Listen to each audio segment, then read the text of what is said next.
Proverbe. Écoute l'instruction pour devenir sage. L'instruction s'accompagne du conseil, de la science, de l'enseignement, de la connaissance, pour être avisé et entendu. Dans la description se trouve le PDF, avec comme outil la lecture à haute voix et aussi une loupe pour faire des recherches. Peut-être en ai-je loupé. Si tu veux bien, ajoute-les dans les commentaires.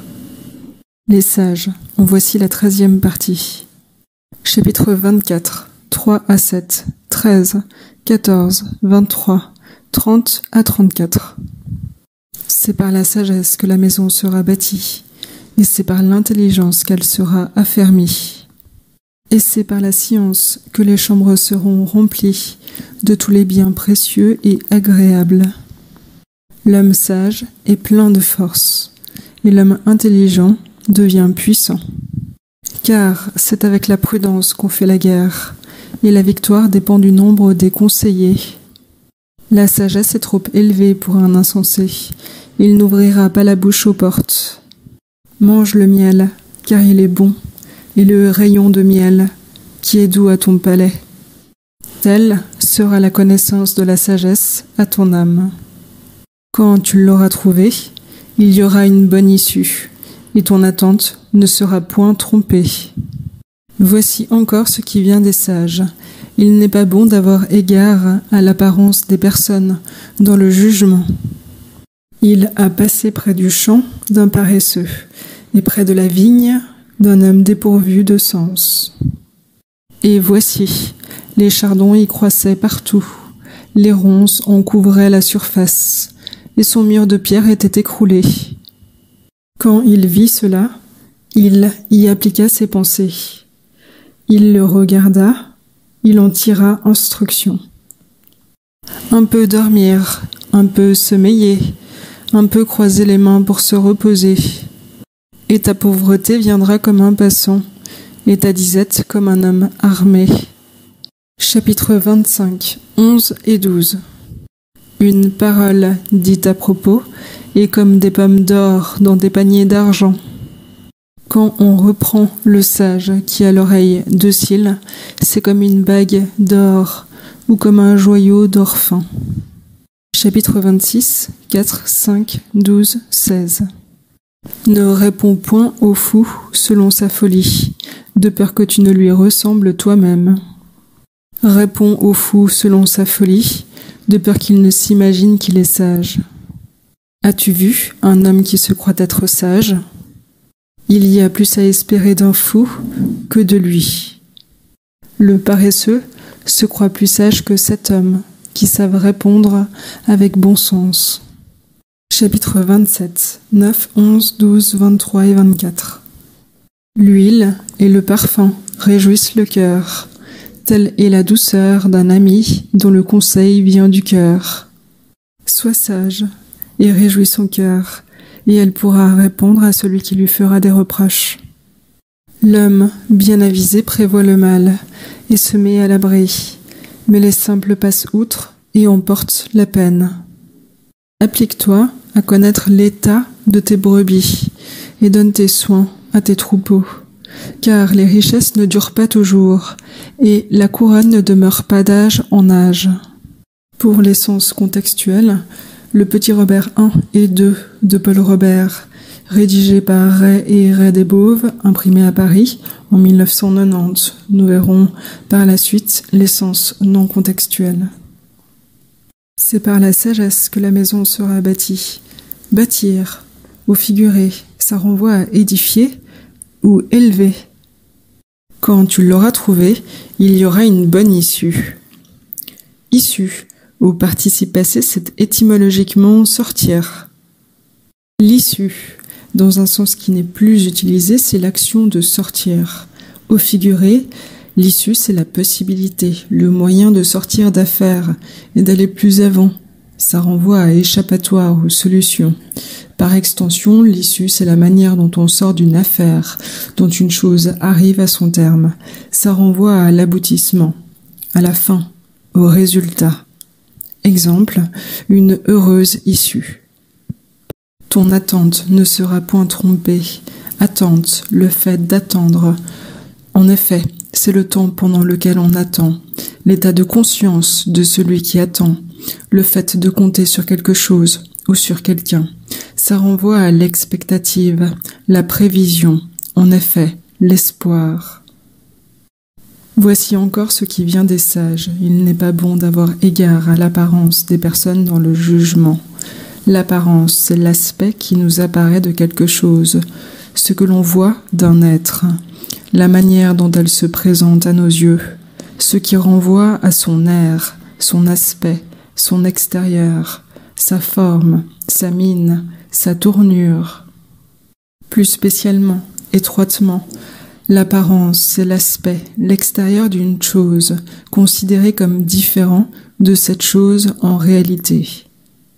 Exemple, c'est une simple, une fausse apparence, ce qui renvoie à l'extérieur. En effet, la couleur, l'enveloppe, la figure, mais aussi cela renvoie au décor, au dehors, etc. D'autres exemples, prendre l'apparence pour réalité. Ne vous arrêtez pas à l'apparence. On ne doit pas juger sur les apparences, se fier aux apparences. Les chardons y croissaient partout. Un chardon, c'est une plante à feuilles et bractées, épineuse. Bractée, dont les feuilles fréquemment colorées accompagnent la fleur ou l'inflorescence. Exemple, nettoyer un champ de ces chardons, ça renvoie à échardonner. Les ronces en couvraient la surface. Une ronce, étymologiquement, c'est le dard. Une ronce est un arbrisseau ou une herbe comprenant plusieurs variétés. Ronce des haies ou ronce, mûrier sauvage, à longue tige sarmenteuse, garnie d'aiguillons crochus, à fruits rafraîchissants. Ça renvoie à la mûre. L'adjectif sarmenteux, sarmenteuse, dont la tige longue et grêle, s'appuie sur des supports. Exemple, les plantes sarmenteuses. Grêle renvoie à gracile. C'est grêle, d'une longueur, d'une finesse excessive. Et c'est gracile, mince et délicat. Jean Lafontaine, un petit sentier tout bordé de ronces. La ronce, avec nuance, c'est la branche, la tige épineuse et basse, ce qui renvoie donc à épine et aussi à roncier. Une parole dite à propos est comme des pommes d'or dans des paniers d'argent. La pomme, étymologiquement, c'est le fruit. Dans des paniers d'argent. Panier, étymologiquement, c'est la corbeille à pain.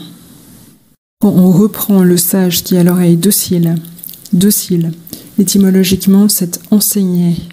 Dans un sens peu utilisé, docile à.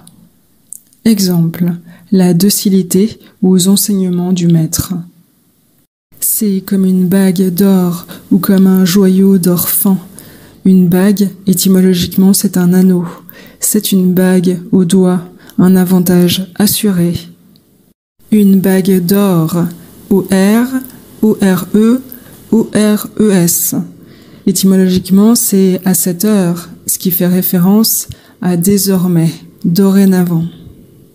Un joyau, étymologiquement, c'est un jeu.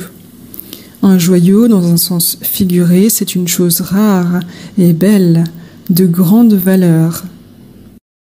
Comme la bague d'or, c'est un joyau d'or, donc c'est à cette heure, désormais, dorénavant. Fin, étymologiquement, c'est la borne, la limite ou la fin.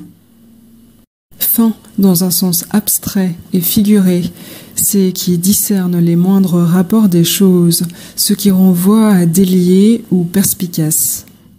Délié, un esprit délié, c'est qui a beaucoup de pénétration. Pénétrant, qui pénètre dans la compréhension des choses. Perspicace, c'est capable d'apercevoir ce qui échappe à la plupart des gens. Ça renvoie à sagace. Sagace, étymologiquement, c'est qui a l'odorat subtil. Subtil, étymologiquement, c'est fin ou délié. Sois sage et réjouisse son cœur, et elle pourra répondre à celui qui lui fera des reproches. Des reproches, étymologiquement, c'est de la honte. Pour les sens non contextuels, l'attente, Alfred Musset, l'attente d'être heureux. Apparence, dans le sens de trace ou vestige. Exemple, ils n'ont plus aucune apparence de liberté. Une légère apparence, ce qui renvoie à lueur, ombre, rayon, semblant, soupçon.